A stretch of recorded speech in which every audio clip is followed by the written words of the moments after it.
It began with a quiet alteration to Sandringham's winter guest registry, an adjustment so discreet that even longtime palace aides reportedly failed to notice it at first.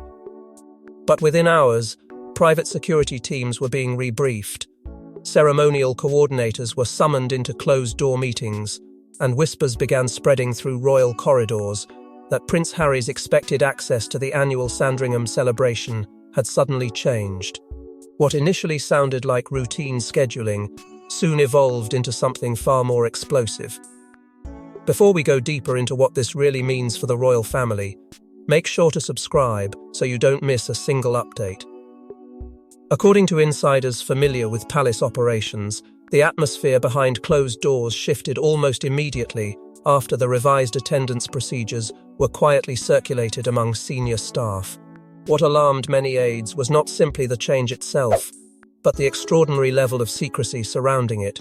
Reports suggest even experienced members of the royal household were instructed to avoid discussing the matter openly, while guest coordination teams allegedly received updated guidance tied specifically to access management during the Sandringham gathering.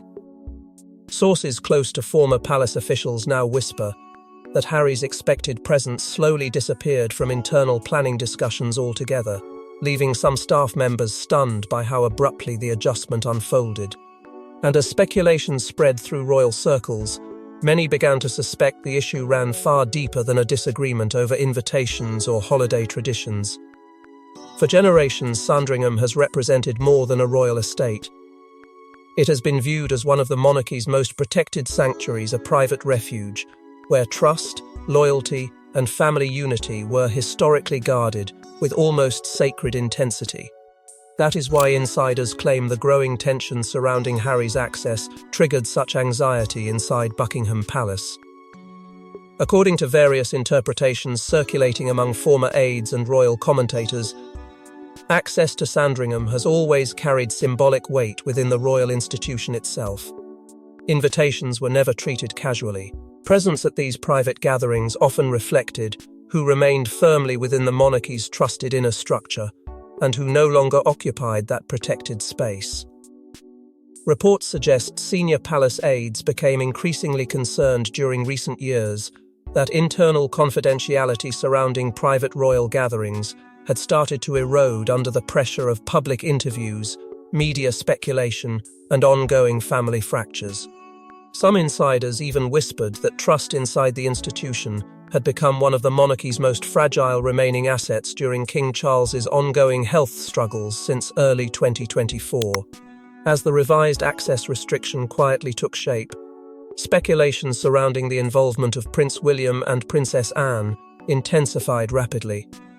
According to sources familiar with internal palace discussions, both were allegedly informed of the revised measures long before many other family members became aware of the situation.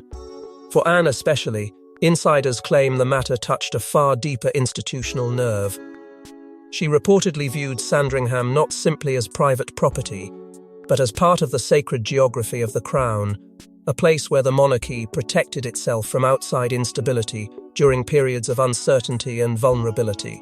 William, meanwhile, was increasingly described by royal commentators as deeply focused on preserving institutional discipline as the future of the monarchy entered one of its most fragile modern chapters.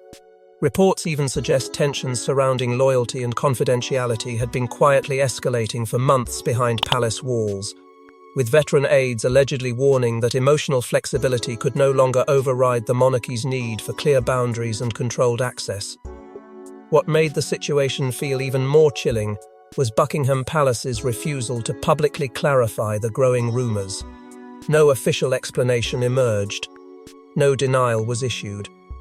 And inside royal history, silence has often carried more weight than direct confrontation.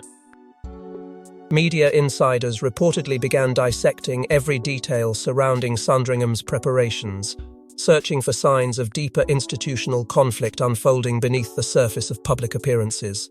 Some believed the restriction represented a temporary response to rising tensions within the family.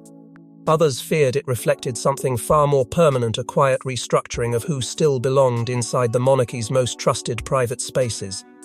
Because within the royal institution, Exclusion rarely arrives dramatically. It happens through distance, procedure, silence, and slowly closing doors that once stood open without question. But according to insiders, the restriction surrounding Sandringham was never simply about one family gathering. It was tied to deeper fears about who could still be trusted inside the monarchy's most sacred private spaces. Long before modern royal scandals consumed global headlines, Sandringham represented something far more powerful than a country estate. It was the private spiritual heart of the monarchy, a sanctuary where generations of sovereigns escaped politics, strengthened family alliances, and protected the crown's inner circle from outside influence. And according to palace historians, access to Sandringham has always carried meaning far beyond a simple invitation. For decades, the estate symbolized belonging at the deepest level of royal life. It was where monarchs lowered their guard, where difficult family fractures were quietly managed behind closed doors, and where loyalty to the institution was measured not through speeches or ceremonies, but through trust. That is why insiders claim the growing controversy surrounding Harry's alleged restriction from the celebration struck such a nerve throughout Buckingham Palace. Reports suggest Sandringham was never treated merely as private property. It functioned almost like sacred ground within the monarchy itself, a place where the royal family protected its most confidential conversations, personal routines, and emotional vulnerabilities from the outside world. According to various interpretations from former aides and royal commentators, Queen Elizabeth II viewed Sandringham with deeply personal reverence throughout her reign. Sources close to former palace staff claim the late Queen fiercely protected the traditions surrounding the estate's private gatherings, especially during Christmas and winter celebrations, where the monarchy's public image temporarily gave way to family ritual and institutional bonding. Invitations reportedly reflected more than affection. They symbolized trust, discipline, and inclusion within the monarchy's protected inner structure. For generations, attendance at Sandringham reinforced unspoken hierarchies that everyone inside the royal household instinctively understood. Senior royals, trusted aides, and carefully managed guest arrangements all operated within a structure designed to preserve unity while quietly containing tension before it could threaten the institution itself. But after Harry and Meghan's departure from royal duties, insiders whisper that Sandringham's emotional and symbolic importance became increasingly sensitive. The estate no longer represented simple family tradition. It became a battlefield over loyalty, confidentiality, and control. Royal insiders now claim comparisons were quietly drawn behind palace walls between Harry's situation and earlier moments in royal history, when certain figures found themselves gradually distanced from the monarchy's private sanctuaries during periods of institutional crisis. Reports suggest palace veterans became increasingly concerned that the line between public narrative and private royal life was beginning to collapse entirely. According to sources familiar with internal discussions, Sandringham's significance intensified after several deeply personal royal matters allegedly surfaced within media speculation following confidential family interactions in recent years. For the old guard inside Buckingham Palace, this was viewed as deeply dangerous, because the monarchy's survival has always depended on maintaining invisible barriers between what belongs to the institution and what escapes into public consumption. Some insiders even feared that once those walls of confidentiality weakened, restoring them could become almost impossible. That anxiety reportedly grew stronger during King Charles's ongoing health struggles, when concerns surrounding stability, succession, and institutional trust became more urgent than ever before. As tensions surrounding Harry and Meghan continued dominating headlines across the world, palace officials allegedly became increasingly protective of the monarchy's remaining private spaces.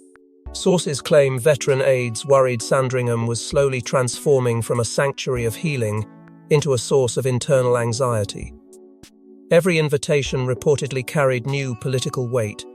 Every gathering became vulnerable to scrutiny. And according to insiders, the fear spreading quietly through Buckingham Palace was not simply about one prince attending one celebration.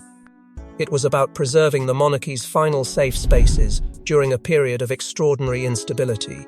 Because once private sanctuaries become politicized, institutions built on secrecy and symbolism often struggle to maintain their authority. That is why some royal commentators believe the restrictions surrounding Harry reflected a much broader institutional shift, one driven not by emotion alone, but by growing panic over protecting the crown's internal world from further fracture. But according to palace administrative streams, the true crisis began when private family tensions allegedly collided with growing fears that royal confidentiality itself was becoming impossible to protect. Sources close to former palace staff now whisper that a confidential royal gathering months earlier may have triggered the final breakdown in trust surrounding Harry's access to Sandringham. What began as a routine private family occasion reportedly left senior royals deeply unsettled after sensitive conversations and internal concerns allegedly surfaced beyond palace walls shortly afterward. And according to insiders, several influential figures inside the monarchy never fully recovered from the fallout. At first, the situation was reportedly dismissed inside Buckingham Palace as another unfortunate example of media speculation surrounding the royal family. But as details connected to the gathering allegedly began circulating within press circles and online commentary, anxiety quietly spread through the institution's senior ranks. Sources familiar with internal palace discussions claim veteran aides became increasingly alarmed by what they believed was a dangerous erosion of confidentiality surrounding the monarchy's most private spaces. Because inside the House of Windsor, privacy has never simply been personal. It has always been institutional. The monarchy survives, according to long-standing palace doctrine, by separating what belongs to public duty from what remains protected behind closed doors. And insiders now whisper that this invisible barrier began showing serious cracks after that gathering. Reports suggest the meeting itself involved deeply personal conversations surrounding family tensions, institutional pressures, and growing concerns connected to King Charles's health struggles since early 2024. According to various interpretations from former aides and royal commentators, emotions inside the gathering were already fragile long before the alleged fallout began. Senior royals were reportedly attempting to navigate a period of extraordinary uncertainty while balancing public appearances with increasingly painful private realities. But shortly after the gathering concluded, insiders claim sensitive matters connected to the family allegedly became the subject of wider outside speculation, triggering panic among palace veterans who feared the monarchy's final safe spaces were beginning to disappear entirely. Sources close to former staff members now suggest that what unsettled the institution most was not necessarily the information itself, but the growing realization that confidential royal interactions no longer felt protected from external exposure. For the old guard inside Buckingham Palace, that possibility carried terrifying consequences.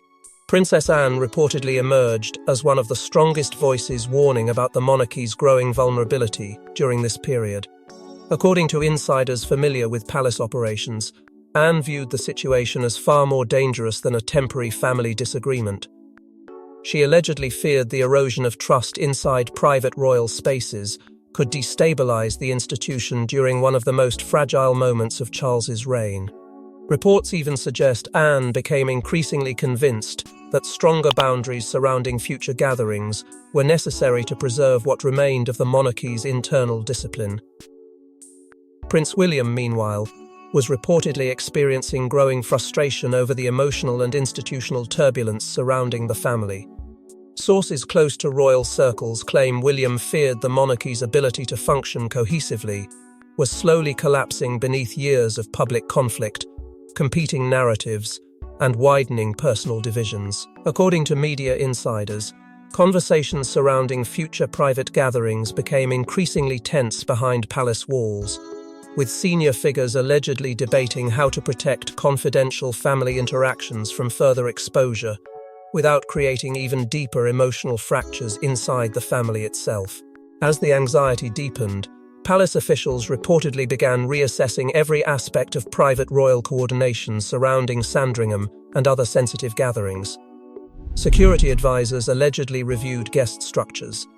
Internal communications reportedly became more restricted, and whispers surrounding new access limitations quietly intensified throughout royal corridors. What disturbed many insiders was the realization that the monarchy no longer seemed focused solely on public image management. It was now fighting to preserve trust within its own inner circle. According to palace commentators, this marked a major psychological shift inside Buckingham Palace, one driven by fear that the institution's sacred boundaries were becoming impossible to enforce during an age of relentless media attention and constant public scrutiny. Because for generations, the monarchy's survival depended on maintaining a protected world hidden from outside influence.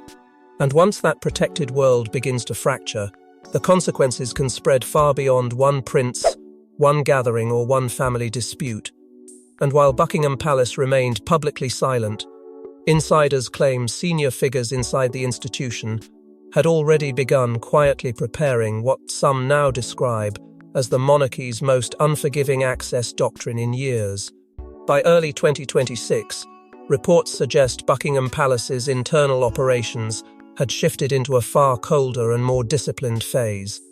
Senior aides, estate coordinators, and royal security officials were allegedly instructed to enforce what insiders privately described as an iron restriction doctrine, a quiet but highly deliberate strategy designed to tighten access around the monarchy's most protected family spaces. And according to whispers inside palace circles, Harry became the first major test of that enforcement. What made the situation feel so chilling was the extraordinary level of precision behind the changes.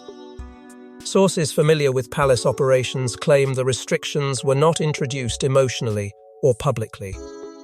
They unfolded slowly, methodically, and almost invisibly through procedural adjustments buried inside internal coordination systems surrounding Sandringham events.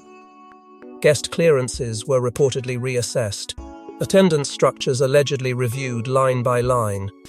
Security access procedures quietly tightened around private family gatherings that for generations had operated largely on trust and tradition rather than rigid enforcement. But according to insiders, Buckingham Palace no longer believed tradition alone could protect the monarchy's inner sanctum during such a fragile period of instability. Reports suggest the so-called iron restriction doctrine emerged from growing fears that the monarchy's protected spaces were becoming increasingly vulnerable to emotional fractures, outside influence, and uncontrolled public speculation. Inside the institution, privacy has always been treated almost like constitutional currency. Once trust inside private royal spaces begins to weaken, palace veterans allegedly fear the entire machinery of the monarchy becomes exposed in dangerous ways. According to former aides and royal commentators, the strategy was designed not simply to manage one prince or one family conflict, but to restore discipline across the institution itself. Sources claim senior officials believed Sandringham, Balmoral, and other private royal sanctuaries needed clearer boundaries if the monarchy hoped to survive the turbulence surrounding Charles's reign. The fear, according to palace insiders, was that emotional compromise and informal flexibility had gradually blurred lines that once protected the crown from internal instability. By early 2026, many within Buckingham Palace reportedly concluded those lines needed to be redrawn with absolute clarity.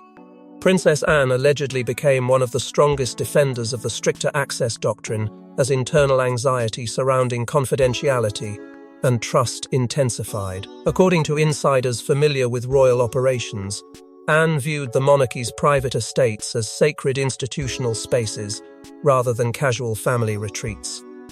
To her, preserving order around those spaces was directly tied to preserving the crown itself during one of its most vulnerable modern chapters.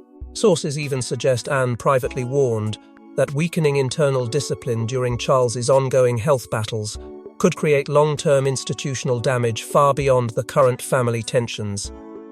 Prince William reportedly shared many of those concerns. Royal commentators claim the future king increasingly believed stronger boundaries were necessary to protect the monarchy from years of growing emotional instability and public conflict surrounding Harry and Meghan's departure from royal life. According to those close to palace discussions, William feared that unless stricter controls were enforced, private royal gatherings could continue transforming into sources of uncertainty rather than places of unity and recovery. What stunned many inside Buckingham Palace was how quickly exhausted staff members reportedly adapted to the new restrictions once they were implemented. Sources suggest veteran aides quietly welcomed the clearer lines surrounding private family functions after years of emotional turbulence and institutional confusion. Security teams allegedly favored the tighter procedures as well, arguing that structured coordination reduced vulnerability during sensitive gatherings involving senior royals. Yet beneath the cold efficiency of the iron restriction doctrine, insiders claim the emotional consequences inside the family itself became impossible to ignore. Harry's relationship with senior royals reportedly grew even more distant as whispers surrounding restricted access spread through royal circles. Meanwhile, King Charles allegedly found himself trapped between personal heartbreak and institutional pressure from those convinced the monarchy could no longer survive without firmer internal boundaries. Because behind every procedural adjustment, every revised guest list, and every tightened clearance protocol stood a painful reality the palace could no longer avoid. The monarchy was slowly prioritizing preservation over reconciliation. But the deeper Buckingham Palace moved into this cold, bureaucratic counter-offensive, the more painful the emotional consequences became for a family already fractured by years of mistrust and distance. For King Charles III, insiders claim the Sandringham restriction became far more devastating than a disagreement over invitations or access. It evolved into a brutal collision between fatherhood and monarchy itself. Already weakened by ongoing health struggles since early 2024, the king reportedly found himself trapped between his personal love for Harry and growing pressure from senior royals who believed the institution could no longer afford emotional compromises. According to sources familiar with Buckingham Palace operations, Charles quietly attempted to mediate the growing crisis behind closed doors, hoping to prevent yet another irreversible fracture inside the family. But senior courtiers allegedly warned the king that weakening the new restrictions could damage institutional trust at one of the monarchy's most fragile moments in decades. Princess Anne and Prince William reportedly remained firm in their belief that the firm before the family had to prevail, no matter how painful the consequences became. As tensions deepened, Harry's relationship with senior royals was increasingly described by insiders as emotionally distant, fragile, and overshadowed by years of mistrust. Reports suggest the Sandringham access restriction was ultimately finalized only after weeks of tense internal negotiations, with palace officials fearing future private gatherings could no longer remain protected from controversy and outside scrutiny. And while those painful decisions unfolded behind closed doors, Sandringham itself reportedly entered the holiday season under an entirely new atmosphere of control. On the surface, the celebration appeared unchanged. Traditions continued. Public appearances carried their usual discipline. The monarchy projected the same calm continuity it had relied upon for generations. But according to those familiar with the palace's internal atmosphere, something fundamental had shifted long before the gathering even began. Access procedures were reportedly tightened. Family coordination became more restricted. Internal communication structures allegedly operated under far stricter boundaries than in previous years.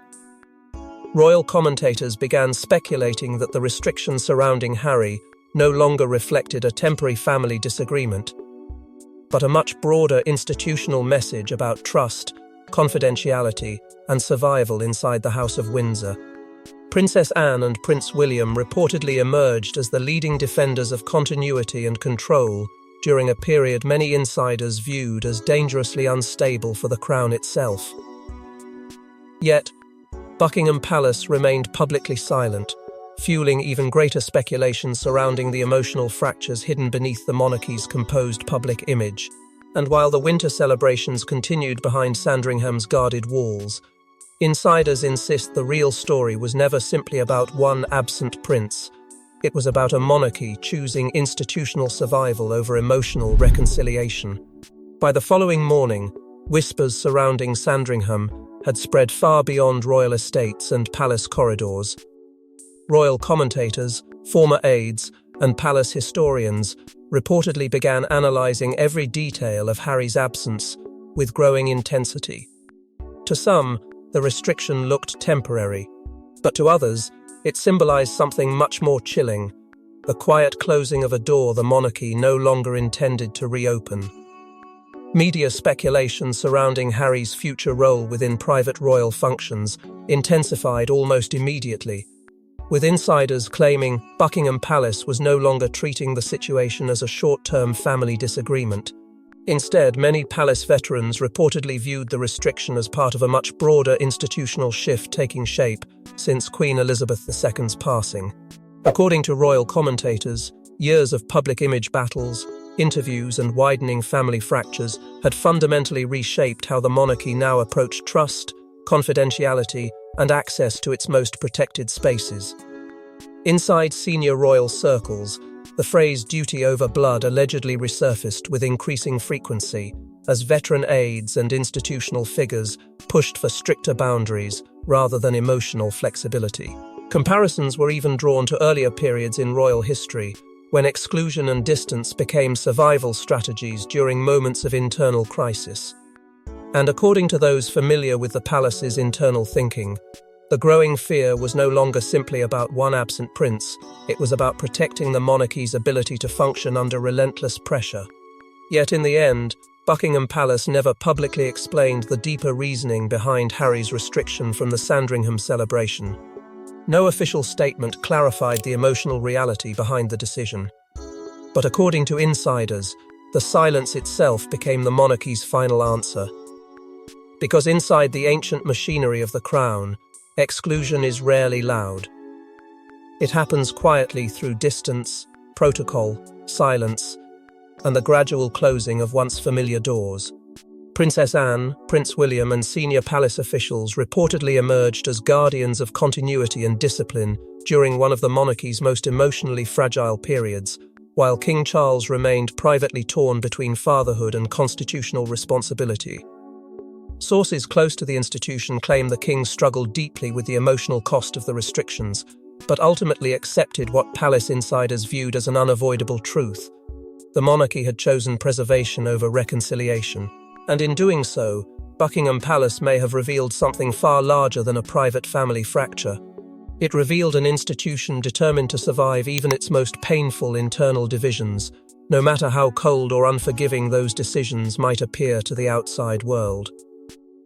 And somewhere beyond Sandringham's winter silence, beneath centuries of royal tradition and guarded loyalty, the crown moves forward once again cold, disciplined, and unwavering in its determination to protect its legacy at all costs. Thanks for watching. Please don't forget to like and subscribe, and we will see you in next one.